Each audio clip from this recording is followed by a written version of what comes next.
വീഡിയോയിലേക്ക് എല്ലാവർക്കും സ്വാഗതം. അപ്പോൾ ഇന്നത്തെ എൻ്റെ വീഡിയോ എന്ന് പറയുന്നത്, ഇന്ന് നമ്മൾ പത്രങ്ങളിലും അതുപോലെ തന്നെ ന്യൂസൊക്കെ ഓപ്പൺ ചെയ്യുമ്പോൾ തന്നെ നമുക്ക് കാണാൻ സാധിക്കുന്നത് ഒരുപാട് പെൺകുട്ടികൾ വിവാഹശേഷം ആത്മഹത്യ ചെയ്യുന്ന ന്യൂസുകളൊക്കെയാണ് കാണാൻ സാധിക്കുന്നത്. അപ്പോൾ അതൊക്കെ കാണുമ്പോൾ നമ്മളെ മനസ്സെന്ന് പറയുന്നത് വല്ലാതെ വേദന അനുഭവിക്കുന്ന ഒരു അവസ്ഥയാണല്ലേ അത്. അപ്പോൾ ഇന്നത്തെ കാലത്ത് എന്താ സ്ത്രീധനത്തിൻ്റെയും പീഡനങ്ങളും അതുപോലെ തന്നെ കുടുംബക്കാരുടെ ഒക്കെ പീഡനങ്ങൾ അനുഭവിച്ചുകൊണ്ട് ഗത്യന്തരമില്ലാതെ ആത്മഹത്യ ചെയ്യുന്ന പെൺകുട്ടികളുടെ വാർത്തയാണ് ഇന്ന് കാണാൻ സാധിക്കുന്നത്. അതുപോലെ തന്നെ വിവാഹം കഴിഞ്ഞു പോകുന്ന പെൺകുട്ടികളെ അനുഗ്രഹിക്കുമ്പോൾ തന്നെ ഓരോ അച്ഛനമ്മമാരും പറയേണ്ട ഒരു വാക്കുണ്ട്: എന്ത് പ്രശ്നങ്ങളുണ്ടെങ്കിലും നിനക്ക് ഇങ്ങോട്ടേക്ക് വരാം, അച്ഛനും അമ്മയും കൂടെ തന്നെയുണ്ട്. ആ ഒരു വാക്ക് എന്ന് പറയുന്നത് ഒരു പെൺകുട്ടിക്ക് കൊടുക്കാൻ പറ്റുന്ന ഏറ്റവും വലിയ ധൈര്യം തന്നെയാണ്. അപ്പോൾ ചില ആത്മഹത്യകളൊക്കെ നടക്കുന്നത് എന്തെങ്കിലും കാരണങ്ങളൊക്കെ ഉണ്ടാകുമ്പോൾ അമ്മയെ വിളിക്കും, അല്ലെങ്കിൽ അച്ഛനെ വിളിച്ച് കാര്യങ്ങൾ പറയുമ്പോൾ അച്ഛൻ പറയും അല്ലെങ്കിൽ അമ്മ പറയും, നീ ഇങ്ങോട്ടേക്ക് വന്നാൽ ശരിയാവില്ല, നിൻ്റെ താഴെ ഒരുപാട് ആൾക്കാരുണ്ട്, കല്യാണം കഴിഞ്ഞ് പോകാൻ അല്ലെങ്കിൽ അവരുടെ ലൈഫൊക്കെ അവതാളത്തിലാവും എന്നൊക്കെ പറയുന്ന മാതാപിതാക്കളുണ്ട്. അപ്പോൾ സ്വാഭാവികമായിട്ടും ആ പെൺകുട്ടി എന്താണ് ചിന്തിക്കുന്നത്? എൻ്റെ ലൈഫ് ഇങ്ങനെയായി, അവരുടെ ജീവിതം കൂടി നശിപ്പിക്കേണ്ട, ഞാൻ കാരണം അച്ഛനും അമ്മയ്ക്കും ഒരു ബാധ്യത ആവണ്ട എന്ന് കരുതി ആത്മഹത്യ ചെയ്യുന്ന ഒരുപാട് പെൺകുട്ടികളുണ്ട്. അപ്പോൾ അതിനും കാരണക്കാരാരാണ്? മാതാപിതാക്കൾ തന്നെയാണ്. പെൺകുട്ടികളെ ചെറുപ്പം മുതലേ പഠിപ്പിച്ചു വിടുന്ന ഒരുപാട് കാര്യങ്ങളുണ്ട്. അതല്ലേ, നമ്മൾ ഒരാൾ ഉപദ്രവിക്കാൻ വരുമ്പോൾ തിരിച്ച് അയാൾക്ക് എന്തെങ്കിലും തരത്തിൽ നമ്മൾ ഒന്ന് പ്രതികരിക്കാനെങ്കിലും നമ്മൾ പഠിച്ചിരിക്കണം. അതായത് ഇന്നത്തെ കാലത്ത് ചെറുപ്പം മുതലേ പെൺകുട്ടികളായാലും കരാട്ടെ ആയാലും കളരി ആയാലും എന്തെങ്കിലും ഒന്നിന് നമ്മൾ പറഞ്ഞയക്കുക.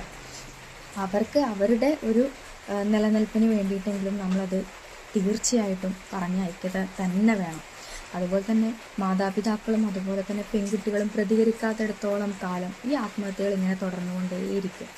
അപ്പോൾ നമ്മൾ പെൺകുട്ടികളെന്ന് പറയുന്നത് അവർ ആത്മഹത്യ ചെയ്യുമ്പോൾ അവരുടെ മനസ്സ് എന്ന് പറയുന്നത് അങ്ങനെയാണ്. ഏത് നിമിഷവും എപ്പോൾ വേണമെങ്കിൽ മറിയും. ഇപ്പം ജീവിക്കണം തോന്നുമ്പോൾ അടുത്ത നിമിഷം തോന്നും മരിക്കാം. അതാണ് മനസ്സെന്ന് പറയുന്നത്. ആ ധൈര്യം അവൾക്ക് എന്തെങ്കിലും ഒരു പ്രശ്നം ഉണ്ടെങ്കിൽ അവൾക്ക് ചുറ്റിലുമുള്ള ആൾക്കാർ അത് തിരിച്ചറിഞ്ഞുകൊണ്ട് അവൾക്ക് ധൈര്യം പകരുകയാണ് വേണ്ടത്. അപ്പോൾ എനിക്ക് തോന്നുന്നത്, എനിക്ക് ഏറ്റവും കൂടുതൽ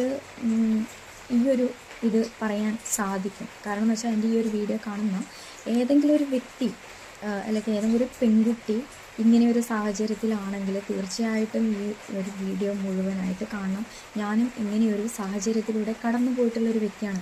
ചിലപ്പോൾ നമ്മുടെ ഭർത്താക്കന്മാർ ഒന്നും ചെയ്യാത്തൊരവസ്ഥ, അതായത് ഒരു പാവം മനുഷ്യനായിരിക്കാം, പക്ഷേ വീട്ടിലെ ഫാമിലി ആയിരിക്കാം കൂടുതൽ നമ്മളെ ഉപദ്രവിക്കുന്നതും കാര്യങ്ങളൊക്കെ. അങ്ങനെ ഒരു ഗണത്തിൽ പെടുന്ന ഒരാളായിരുന്നു ഞാൻ. അപ്പോൾ എന്താ പറയുക, നമുക്ക് ഒന്ന് കസേരയിലിരിക്കാനോ ഒരു TV കാണാനോ അല്ലെങ്കിൽ ബാത്റൂമിൻ്റെ സൈഡിലിരുന്ന് ഭക്ഷണം കഴിക്കേണ്ട ഒരവസ്ഥ വരെ എനിക്ക് വന്നിട്ടുണ്ട്. അപ്പോൾ ഞാനൊരു യോഗ ടീച്ചറാണ്. അപ്പോൾ യോഗ ടീച്ചർ ആയിരുന്നാലും എനിക്ക് എൻ്റെ സ്വന്തം ഫാമിലിയിൽ ഒരുപാട് പ്രോബ്ലംസും കാര്യങ്ങളൊക്കെ ഉണ്ടായിരുന്നു. അപ്പോൾ എല്ലാവരും പറഞ്ഞു, കെട്ടിച്ച് വിട്ടാൽ നല്ലൊരു ലൈഫ് കിട്ടുമായിരിക്കും, അവൾ സന്തോഷിക്കട്ടെ എന്ന് കരുതിയിട്ടാണ് കെട്ടിച്ച് വിട്ടത്. പക്ഷേ അതിൽ നിന്നൊക്കെ ഏറ്റവും താഴേക്കാണ് ഞാൻ പതിച്ചിട്ടുണ്ടായിരുന്നെന്ന് പിന്നീടാണ് എനിക്ക് മനസ്സിലായത്. അപ്പോൾ അവിടുന്ന് അത്രയും ഡൗണായി വന്നപ്പോഴത്തേക്കും ഇവിടുന്ന് അത്രത്തോളം താഴ്ചയിലേക്ക് വീണപ്പോഴത്തേക്കും ഞാൻ ഒന്നും അല്ലാതായിപ്പോയിരുന്നു. അപ്പോൾ ഏകദേശം ഞാൻ എന്താ പറയുക, ഒരു യോഗ ടീച്ചർ ആയതുകൊണ്ട് തന്നെ മെഡിറ്റേഷനും ഇതുമൊക്കെ കൊണ്ടാണ് ഞാൻ നിലനിന്ന്, അതായത് എൻ്റെ ജീവൻ ഒരു ഇതില്ലാണ്ട് ഞാൻ ആത്മഹത്യ ചെയ്യാതെ പോയത്. എങ്കിൽ പോലും ഞാൻ ഒരുപാട് പ്രാവശ്യം ശ്രമിച്ചിട്ടുണ്ടായിരുന്നു. പക്ഷെ എന്താ പറയുക, വിധി മരണത്തിന് പോലും വേണ്ടെന്ന് പറയുന്നത് പോലെ വീണ്ടും തിരിച്ചു വന്നു, അങ്ങനെ പറയാം. അപ്പോൾ എന്താ പറയുക, നമ്മൾ പ്രതികരിക്കേണ്ടടുത്ത് നമ്മൾ പ്രതികരിച്ചേ പറ്റൂ. ഇപ്പോൾ ഒരുപാട് ആൾക്കാർ മക്കളെ കൊണ്ടൊക്കെ ആത്മഹത്യ ചെയ്യുകയാണ്. അല്ലെങ്കിൽ ഇന്നും ഒരു ന്യൂസ് കണ്ടു, ഒരു കുട്ടിയെ കൊണ്ട് പുഴയിൽ ചാടിയിട്ട് അമ്മ മരിച്ച കാര്യമൊക്കെ കണ്ടു. അപ്പോൾ അതൊക്കെ കാണുമ്പോൾ തന്നെ വല്ലാതെ വേദന ഉണ്ടാക്കുന്ന ഒരു കാര്യമാണ്. നമ്മളെ മക്കളെന്ന് പറയുന്നത് വളർന്നു വരേണ്ടവരാണ്, അവർക്കൊരു ജീവിതമുണ്ട്, അവർ സന്തോഷത്തോടെ ജീവിക്കേണ്ടതാണ്. അപ്പോൾ ചിലപ്പോൾ വിചാരിക്കുന്നുണ്ടാകും നമ്മളിലേക്ക് അവരെങ്ങനെ ജീവിക്കുന്നു എന്ന് വിചാരിച്ചിട്ടായിരിക്കും അങ്ങനെ ചെയ്യുന്നത്. അപ്പോൾ എല്ലാവർക്കും എല്ലാവരുടേതായിട്ടുള്ളൊരു സ്പേസ് ഈ ഭൂമിയിലുണ്ട്. അപ്പം ആരുടെയും കാലിൻ്റെ അടിയിലല്ല. അപ്പോൾ സ്വന്തമായിട്ടൊരു പെൺകുട്ടി അവൾക്ക് നിൽക്കാനുള്ള ഒരു സ്പേസ് അല്ലെങ്കിൽ അവളെ സ്വന്തം കാലിൽ നിൽക്കാനുള്ള ഒരിത് ആദ്യം ഒരു പെൺകുട്ടി ഉണ്ടാക്കിയെടുത്തിട്ട് വേണം വിവാഹം എന്ന ഒരു ഇതിലേക്ക് കടക്കാൻ വേണ്ടിയിട്ട്. എങ്കിലും മാത്രമേ നമുക്ക് ആ വിവാഹത്തിൽ എന്തെങ്കിലും കുഴപ്പങ്ങളുണ്ടെങ്കിൽ ഇപ്പം നമ്മളെ മാതാപിതാക്കൾ നമ്മളെ തള്ളിക്കളയുകയാണെങ്കിൽ നമുക്ക് ആ ഒരു എന്താ പറയുക, നമ്മൾ പഠിച്ച കാര്യങ്ങളുണ്ടല്ലോ, നമുക്ക് ജോലി ചെയ്യാലോ, നമുക്ക് എവിടെ വേണമെങ്കിലും വാടക പോയി നിൽക്കാം, അല്ലെങ്കിൽ എന്തെങ്കിലും നമുക്ക് ജോലി ചെയ്യാം, പൈസ ഉണ്ടാക്കാൻ ചെയ്യാം, ഒറ്റക്കായാലും ജീവിക്കാം. പക്ഷെ ഒരിക്കലും നമ്മൾ ആത്മഹത്യ ചെയ്യാൻ പാടില്ല എന്നാണ് ഞാൻ പറയുന്നത്. കാരണം ആ ഒരു അവസ്ഥയിലുണ്ടായ ഒരു വ്യക്തിയാണ് ഞാൻ. അപ്പോൾ എനിക്ക് തീർച്ചയായിട്ടും നിങ്ങളോട് സത്യമായിട്ട് പറഞ്ഞു തരാൻ പറ്റും, ഒരിക്കലും ചെയ്യാൻ പാടില്ല. പിന്നീട് നമ്മൾ അതിൽ നിന്ന് തിരിച്ച് വരികയാണെന്ന് നമ്മൾ വിചാരിക്കും, അയ്യോ നമ്മൾ എന്ത് മണ്ടത്തരാണ് നമ്മൾ ചെയ്തത്, അന്ന് ഞാൻ മരിച്ചു പോയിട്ടുണ്ടെങ്കിൽ എന്തൊക്കെയായിരിക്കും, അല്ലെങ്കിൽ എൻ്റെ സന്തോഷങ്ങൾ എനിക്ക് പിന്നീട് ഒരുപാട് സന്തോഷങ്ങൾ ഉണ്ടാകുമ്പോൾ അയ്യോ ഈ സന്തോഷങ്ങളൊന്നും എനിക്ക് അനുഭവിക്കാൻ പറ്റിയില്ലല്ലോ, അല്ല അന്ന് മരിച്ചിട്ടുണ്ടെങ്കിൽ പറ്റില്ലല്ലോ എന്നൊക്കെ ചിന്തിക്കും. അപ്പം അങ്ങനെ ഞാനും ചിന്തിച്ചിട്ടുണ്ട്. അതായത് എനിക്ക് ഒരുപാട് സന്തോഷങ്ങളൊക്കെ വന്നു. അപ്പം ഞാനും ചിന്തിച്ചു, അത് ഞാൻ അന്ന് മരിച്ചിട്ടുണ്ടെങ്കിൽ എനിക്ക് ഈ സന്തോഷമൊന്നും ഉണ്ടാവില്ലല്ലോ എന്ന് ഞാൻ ചിന്തിച്ചിട്ടുണ്ടായിരുന്നു. അപ്പം നമ്മൾ പ്രതികരിക്കേണ്ടത് നമ്മൾ പ്രതികരിക്കുക.